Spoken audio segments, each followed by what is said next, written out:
Hindi pa nagsisimula ang fishing trip namin, may nagmamaldita na. Naku, kung ganito yung kasama nyo pag mangingisda kayo, baka kahit butete hindi kayo makahuli.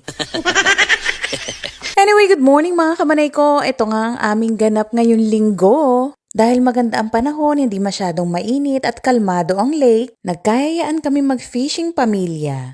Natutuwa naman ako at tiwalang-tiwala na si Mister na kayang-kaya ng aking panganay na mag-lunch ng boat. Tinitrain niya na rin ito unti-unti dahil nagustuhan na rin ng anak kong panganay ang pag-fishing. Ito kasing lugar namin is Bass Fishing Capital of Texas. Kaya halos sa mga tao dito ang kanilang mga hobby ay pangingisda. At madalas din ang mga fishing tournament dito. Nakakatuwa, first time ko lang din nakita na marunong na pala mag-drive ng boat itong aking panganay. Kita nyo si Kulasa, akala mo ang bait-bait pagkatabi niya si kuya niya. Alam niya kasi na hindi siya sasantuhin ni kuya niya pag umarte-arte siya.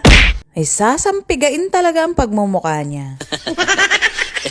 Nakakatuwa, may tagaparada na ng bangka si Mister. Naku, 2 taon na lang ay pwede na rin mag-drive ang anak ko ng sasakyan. Ang legal age kasi dito para makapag-drive ka ng sasakyan ay 16 years old. Ang ganda talaga ng panahon ngayon kahit umulan ng kaunti kanina ay huminto naman. Kaya naman ang sabi ko sa mister ko ay tumuloy na kami. Natatandaan ko kasi yung last na boat ride namin ay nung meron kaming COVID. Kung hindi ako nagkakamali ay 2021 pa yun. Ayaw pa nga sumama nitong panganay ko. Sabi ko halika na, hindi naman laging nandito si daddy mo. Nung first time ko nga sumakay dito sa bangka ng mister ko, ay nagulat ako kung gaano kabilis siya magpatakbo. Tignan nyo nga si Kulasa, halos mapuwing na sa lakas ng hangin. Ito naman ang anak kong binata, enjoy na enjoy at feeling niya si Superman yata siya.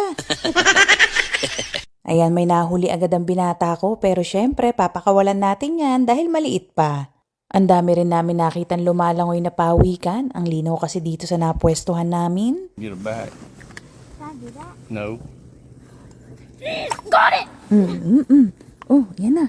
Oh my gosh! Naku, akala mo naman nakahuli na malaki. Nasabit lang naman pala sa damuhan. Daddy got one! Yay! Look, look, oh! Show me here at the camera, Daddy. Yay, finally! How many pounds is that? 2 pounds, Daddy? I found it in the head. Mama. Oh, laki nga, oh. Not that. Ooh, that's huge.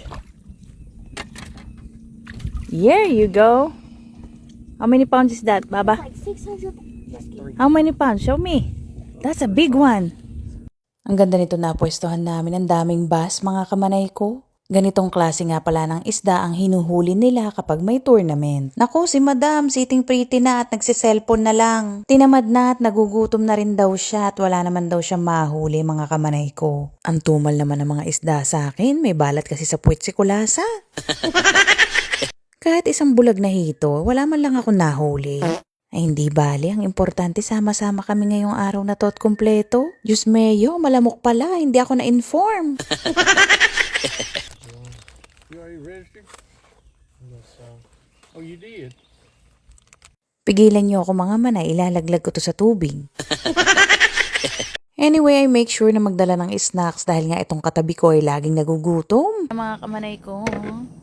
How many pieces is this, be? 7. 13. Wow! Ayan, oh, perfect yung size niya pang, prito. Yan. Libreng ulam. Ayan, nalinis na po lahat, mga manay.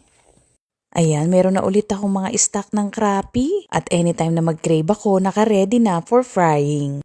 Anyway, that's all for today's video mga kamanay ko. I hope na nag-enjoy na rin kayo sa panonood. Mapagpalang araw sa inyo at mag-iingat kayo palagi. God bless. Bye!